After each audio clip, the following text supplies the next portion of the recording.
Don't be surprised if I tell you there is one common thing between Walmart, BMW, Balaji Vapors, Chitale and Haldiram.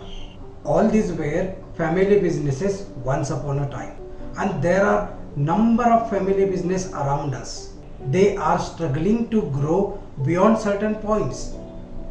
They might have impacted a particular region, particular geography. They might be earning handful amount of money, but there is lot of potential in family business to grow, and these are just example like BMW, Walmart, Haldiram, Chitale and Balaji Vapors.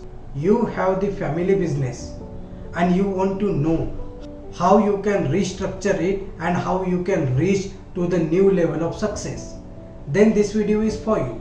Hello guys, my name is Yogesh Tite and I am the founder of Entai. Let's start. One of my colleague had an assignment from West Maharashtra that there is a brand which is famous for Farsan, and they were doing well in that particular city, but when they reached out to Pune and Mumbai, they got failed.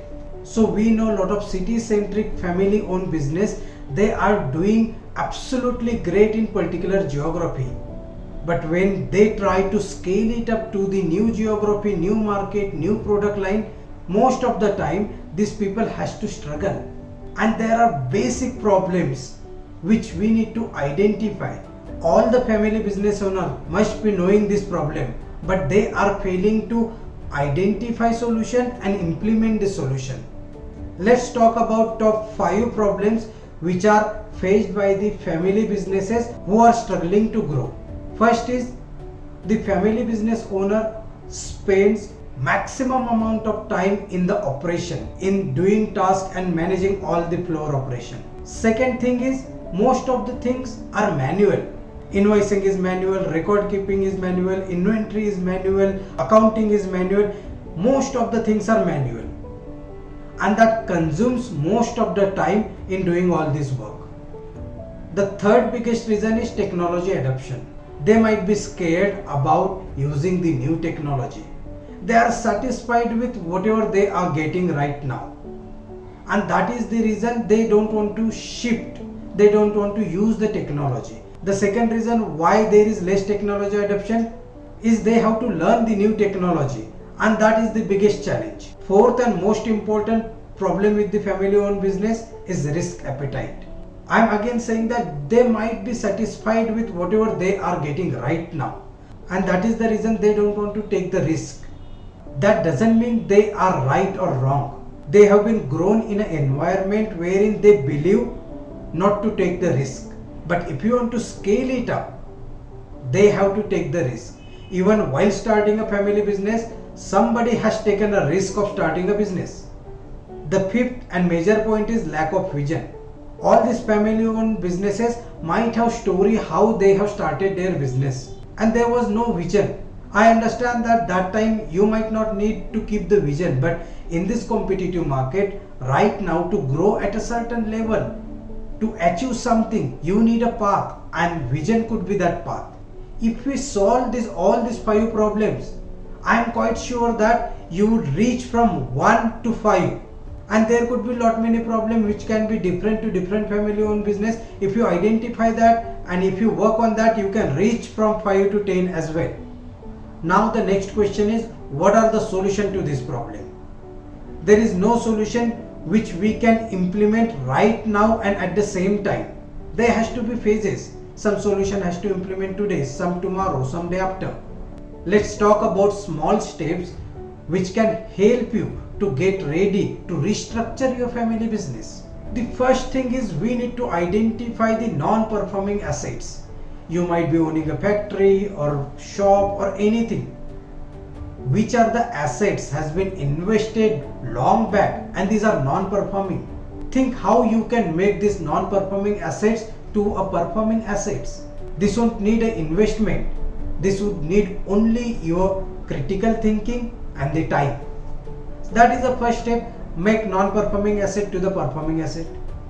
Second, every small thing you observe in your business, that is a process. Clients are coming in, they are buying something, you are making the product ready, you are delivering, dispatching, receiving payment and accounting. Whole lot of process is there. Now break down all this process into small pieces and start writing down the SOPs, standard operating process. Even if the owner of that particular business is not there, the employee and the worker should get to know what is the next step. Once we get the order, what is the next step? Which things we should ask to the client. So if you write down all these SOPs in small piece and try implementing it, it won't be a successful in a day. You might need a year or 2 years to implement all these SOPs. But imagine scenario after 2 years, you won't be there in a shop or factory and all the processes are happening on their own with the SOPs. That is the power of SOP. And once you are able to create the SOP, it is easier to scale it up. The third change you can make is start using technology, applications, softwares. I'm not saying go for high-end applications and high-end softwares. Start using accounting software, start using HRMS software, start using inventory software. So there are a lot of application and software even free of cost. Usage of this technology and softwares will save your time, will give you time to focus on new things. The time you can use to make a strategy, the time you can use it in a better place wherein you can be more productive. And in this time, try to study the new trends, market, product, visit different people, different cities, different geographies, countries, try to learn. Then understand what you can do to scale up and grow your business. If you don't get the time, you won't be able to visit and learn and make a plan. Once you know the market, once you know the periphery, where the market is going, what are the trend, what are the technology, where you can go. Find a nice and simple vision which can keep your next generations awake all the time. They would find a purpose to work, they would find a purpose to grow, they would find what to do next. Vision would really help your next generation to keep alive your business and to grow your business. Once you know all these things, now there is a time to write down what you can do to grow and expand your business. If you are owning a factory, an expansion could be putting up new factory, right? Don't do that. Identify a person in a new geography who is having the same factory and get your product contract manufactured. Then sell it into that market. Once you get the enough confidence that okay, now I have got the enough market share or I can sell enough products in the market, I can put my new factory in that. That is called asset light model. So make your growth plan and expansion plan with the asset light business model, wherein your family would be also happy that you are not risking everything. You are going step by step and you are trying to strategize the business and try to spend time, money, efforts in a good way to market and brand your product. What your business you are in, we all know that what brand plays a role in buying behavior.